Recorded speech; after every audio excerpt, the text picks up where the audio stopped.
अस्सलाम वालेकुम जी।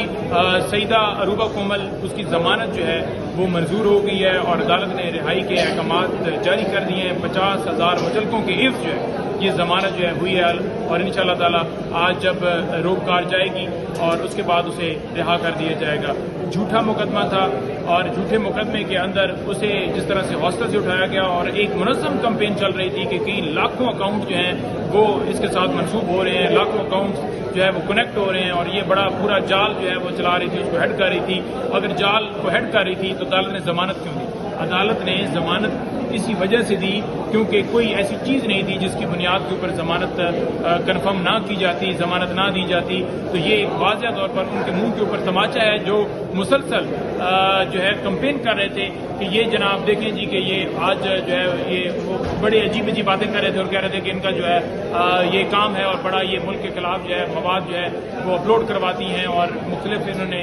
पूरा वो सोशल मीडिया का एक नेटवर्क बनाया। तो उनका बयानिया जो है वो आज बिल्कुल ख़त्म हो गया अल्हम्दुलिल्लाह। ये जो हक़ है ना वो छुपता नहीं है और वो सामने आता है और अल्हम्दुलिल्लाह आप सबको इस वजह से मुबारक हो कि इनका झूठा प्रोपेगेंडा एक्सपोज हुआ है। और उसको मैं सलाम पेश करता हूँ कि कल मैं उससे मिला हूँ तो उसका हौसला जो है इतना बुलंद था, इतना जज्बा बुलंद था, एक लम्हा महसूस नहीं हुआ कि वो कैद में है, उसे जो है वो पकड़ा हुआ है, बल्कि वो रूटीन के मुताबिक जैसे बंदा बहुत ज्यादा ये इमरान खान ने शऊर दिया, ये विजन दिया, ये हिम्मत दी है, ये हौसला दिया है जो लोग आज भी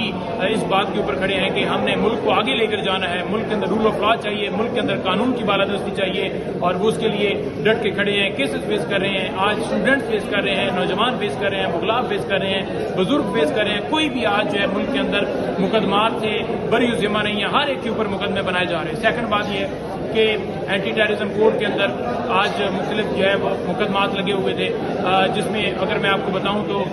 03 जो FIR थी जिसमें 18 मार्च जुडिशल कम्प्लेक्स यहाँ पर हमला हुआ था इमरान खान साहब के ऊपर और बजाय ये कि जिन्होंने हमला किया था उनके ऊपर मुकदमा बनाया जाता, खान साहब और उनके साथ पोलिटिकल लोगों के ऊपर मुकदमा बनाया गया जिसमें उमर अयूब साहब, शिबली फराज साहब, उमर सुल्तान और जो है वो कर्नल आसम उनकी बेल्स जो है वो पेंडिंग्स थी और आज वो बेल्स भी कंफर्म हो गई हैं अल्हम्दुलिल्लाह। दूसरी दफ़ा ये बेल्स फाइल की गई थी, उसकी रीज़न ये थी क्योंकि आपको पता है कि रूपोश होना पड़ा, अगवा कर रहे थे तो दोबारा यहाँ पर आए और आज अदालत ने इस नुक्ते के ऊपर सुना कि दूसरी दफ़ा अपील प्रीवियस बेल फाइल की जा सकती है या नहीं की जा सकती। तो वो आज उनको पूरा कन्विंस किया, आर्टिकल 10A का भी हवाला दिया। सारी सूरत हाल के बाद अदालत ने आज कन्फर्म की हैं बेल्स और अली मीर गंडापुर साहब क्योंकि वो कुरम में वहाँ पर सिक्योरिटी की सूरत हाल बड़ी नाखुशगवार हो चुकी है तो वहाँ पर इस तरह के मामला चल रहे हैं जिसकी वजह से वो आज पेश नहीं हो सके तो उनकी बेल डेफिनेटली जो है उस हिसाब से देखी जाएगी। तो ये अब तक की सूरत हाल है। तो शकाना केस के अंदर रिमांड जो है वो आज खत्म हो रहा है जिसको आज हम जो है वो करेंगे कि उसको रिमांड मजीद ना दिया जाए क्योंकि गैर कानूनी तौर पर गिरफ्तारी डाली गई थी। आमर फारूक साहब और एहतसाब अदालत के जज दोनों उसमें शामिल थे जिन्होंने गिरफ्तारी डलवाई थी क्योंकि इस्लामाबाद हाई कोर्ट के अंदर